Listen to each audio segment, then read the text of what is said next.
Welcome to Crafting Your Next Move. Welcome to Crafting Your Next Move with Lori Kraft, Associate Broker with the Kraft team at Origin Realty Group.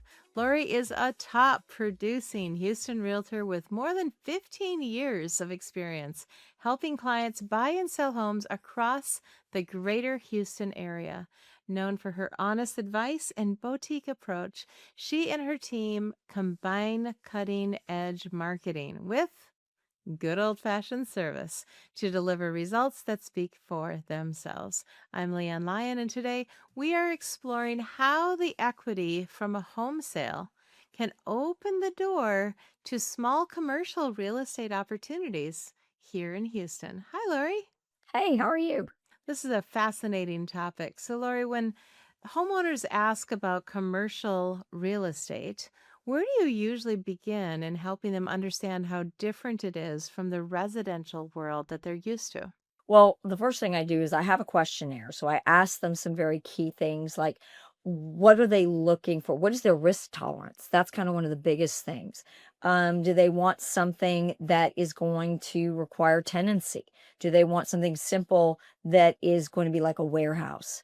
That it's expensive, but you're going to get cash flow pretty quickly and you don't have to really worry about air conditioning. And in some cases you do, but for the most part, you're not dealing with a tenant and there's not going to be a phone call at midnight. You're not gonna have any of that stuff.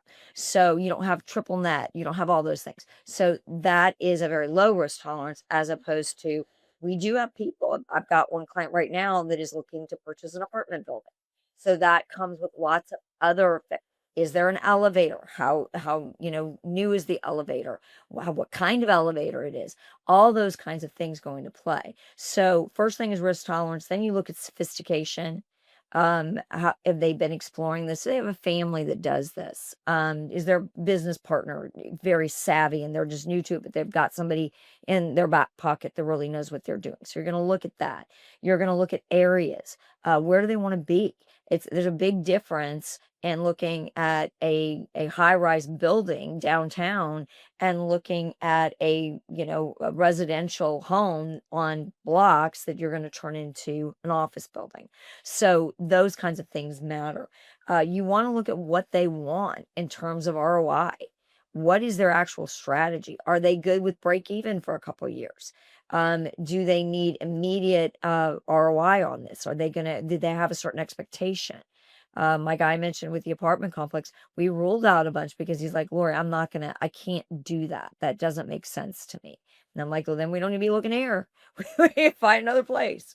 So those kinds of things are really critical to flush out before you ever start your search.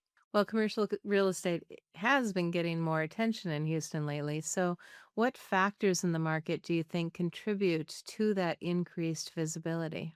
Well, first off, I want to say Houston has always been a great commercial market, in large part because of the fact that we do not have a state income tax. So it is very appealing to a lot of businesses. We also give a lot of business breaks. We've got a port that's right there.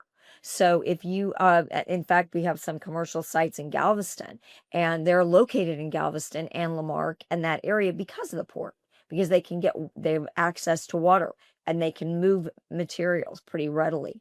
We also have a lot of rail. People don't realize that, but Houston has a lot of rail. So if you need to ship goods in and out, you can use trains, which is a much cheaper way to go.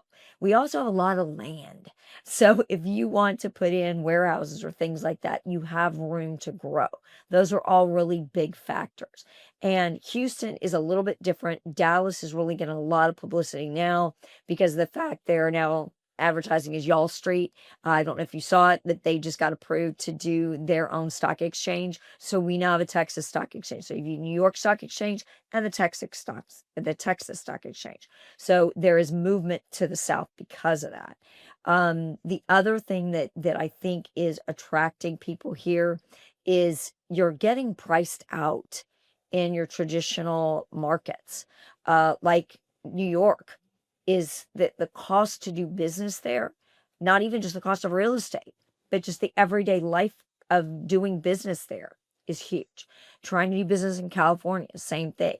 We have big corporations moving to Texas because when a company makes a move like that, what they have to think about is not just what is it going to cost them to move?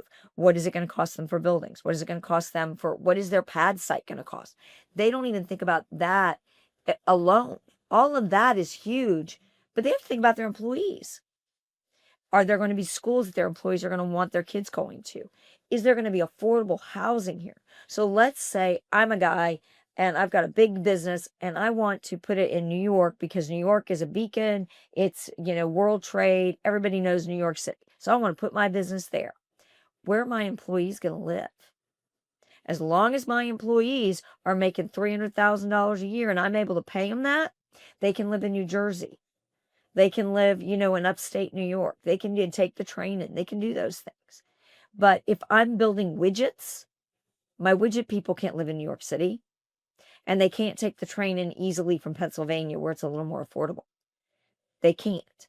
So Texas is a very attractive market. And Houston, which boasts one of the lowest cost of livings, in addition to one of the lowest housing costs in the country, becomes a very, very desirable area to be in. Well, many homeowners don't realize how pivotal zoning, usage rules, and local regulations can be. How do you walk clients through the key differences they need to understand before considering a commercial purchase? It's interesting because when you go out throughout the state, they level things, zone this, zone that, and it totally changes by city. You have to go to the county records and you pull those up through county records and it'll tell you, you can do this here, you can do that there, you can't do this here. If you're talking pure industrial, and that is chemicals and dangerous pieces that, can ruin tap water and the surface water as well as your underground water. Anything like that is zoned for very specific areas. You get that down in the ship channel. You'll see that down there. Pasadena, some areas like that. Very, very specific. You can only put your spots in so many places. But if let's say that you're a guy that you want to get your toe tapped into this market and try and do commercial, and you want to do VRBO, because in my mind, that is a gateway to commercial. It's a very different way of approaching things. You're running it like a hotel. So if you want to do that, you got to be careful because, like, for example, the one that comes to mind is Waco. Waco has Class C. Class C is a zone for VRBO. You can do that. There's not a lot of it. You got to be very careful where you put it. We are finding in Houston, it's not really our enemy, but it's something you have to overcome, is the HOAs. And the reason I say that is because they changed the rules on you. So let's say you buy a property, and I have a client right now that went through this. You buy a property, you think you're good, you're going to do a short-term rental, and then they make that to where you can't. It violates HOA deed restriction. You no longer have a short-term rental. We have one neighborhood in Cypress around the corner from me. They said not only will we allow no rentals that are not 1 year or longer, which kills all your mid-range, and that's another option for a VRBO. But it makes it to where you have to look at that lease. The HOA gets final say. And you don't want that if you're trying to put up a VRBO. Another area that you're going to have issues is anywhere in Galveston that is HOA controlled, because they will suddenly decide, no more VRBOs. We're tired of that. No more. And then you invested as that. And to put it in perspective, a VRBO is going to command 3 to 4 times a month what a long-term rental will. So that's a big difference to a homeowner that's counting on that revenue. So those are things you have to think about. Air rights matter. We don't think about air rights in Houston because we think upliving is more Northeast, more California. No, we have air rights here too. And you are only going to be able to build a structure so high. The other thing people have to consider are your zoning rules and regulations. Let's say you need to gut a building.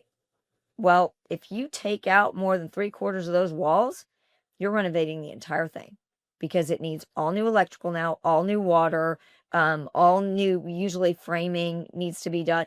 It's a mess. And what you thought was going to cost you, $600,000 or $700,000 is now going to cost you $3 million. So those things have to be taken into consideration. That's why, especially in areas like Houston that lack zoning, those things are critical, and your agent better be able to find it.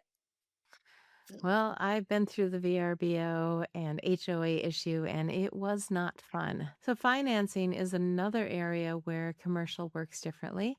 Without getting into lender territory, what should clients know about timelines, documentation, or qualification expectations compared to a traditional home loan? But you gotta remember that when you're buying commercial, they are going to, you think you go through an enema with buying a residential home. Try buying something commercial.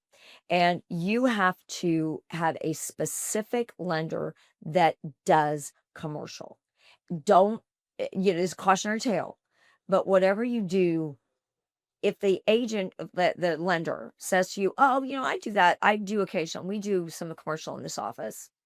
If they say that, you need to say thank you, but no thank you. You need someone that's all they do.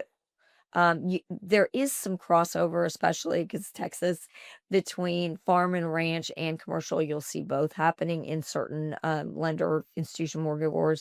But for the most part, you want somebody that has that kind of expertise.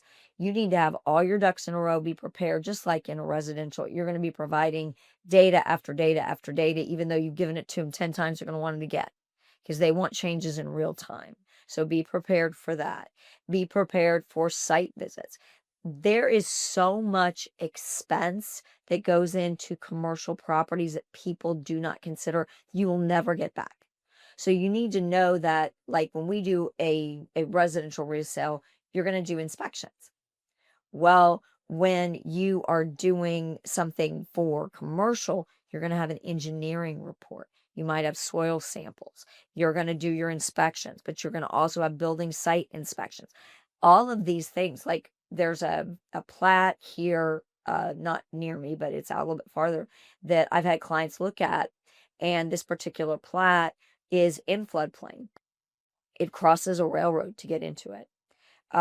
It does not have its own water source, and it doesn't have a road that there's only one way in and out of it. There's no other roads. So if you want to build anything there, you're gonna have to raise it up, which is flood control. There's no HOA, but you do have to talk to Harris County. You are gonna have to be talking to precincts and any area muds that surround it to get permission. That's first step. Then you cross the railroad. So now you get the railroad commission involved. So they're going to have to give approval. Then you're going to have to do soil sample testing to make sure that whatever slab you put on it can stay and won't sink.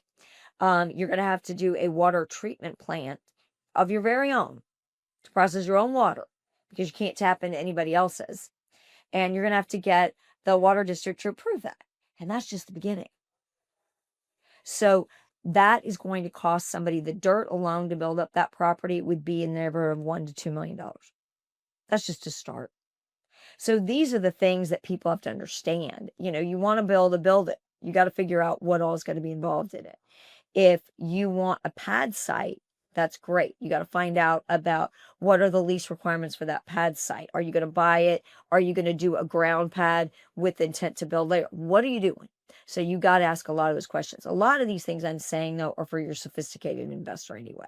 We would rule them right out. If a newbie, we would be like, no, let's look at something that's manageable for you.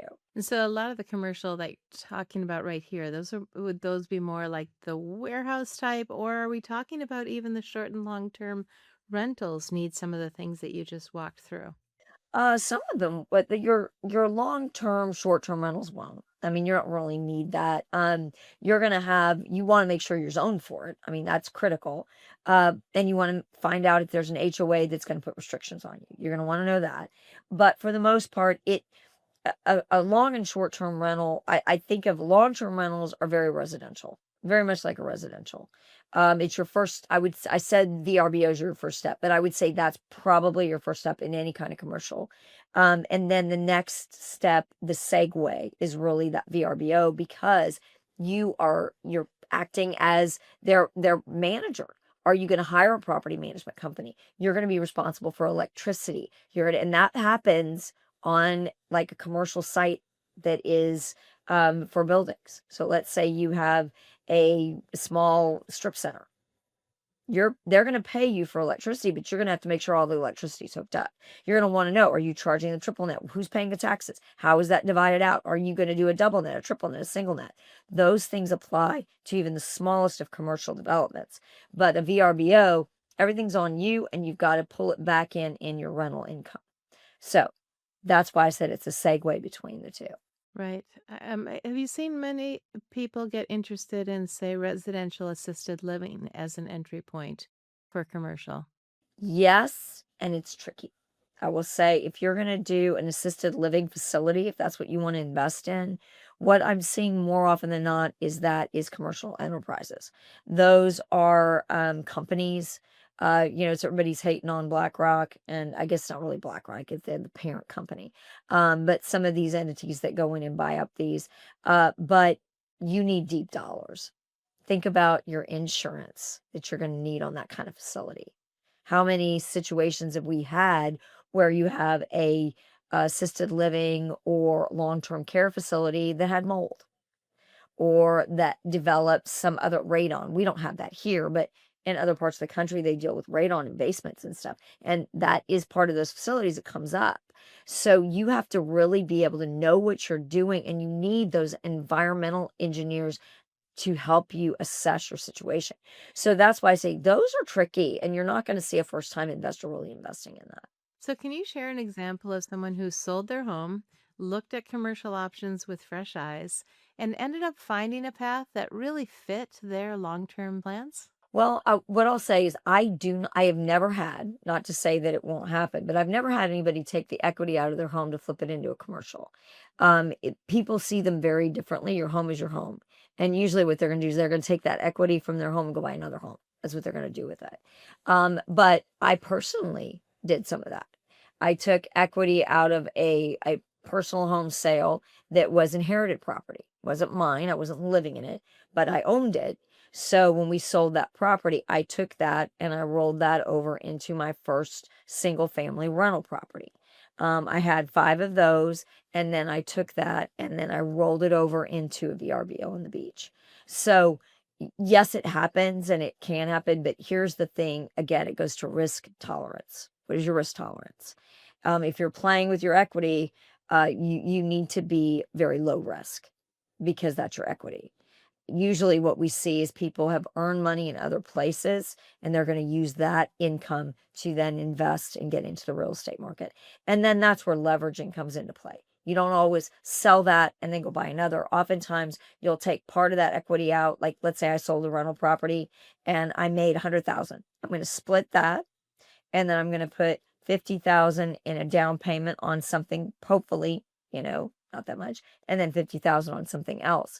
And I may have a loan structure on it, but I know that my income is going to cover that and then some. But I split it, and then at the end of the day, I don't have one asset anymore, I have 2.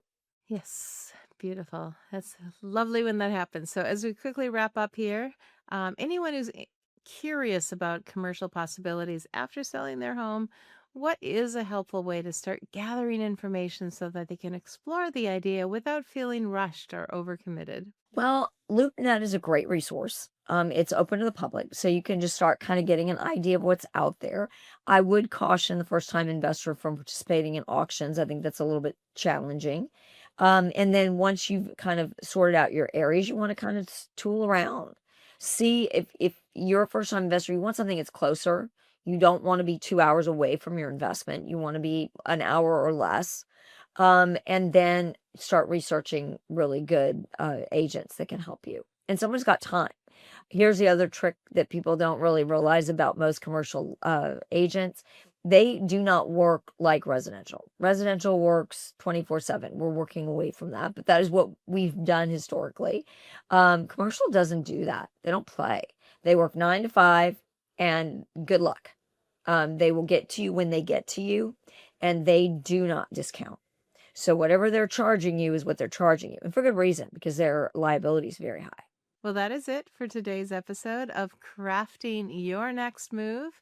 If you're thinking about selling in Cypress, Tomball, Memorial Villages, Inner Loop, or anywhere in the greater Houston area, visit craftrealtyteam.com to learn more or connect directly with Lori's team. And remember to like, leave a review, and subscribe so you catch every episode. Thank you, Lori.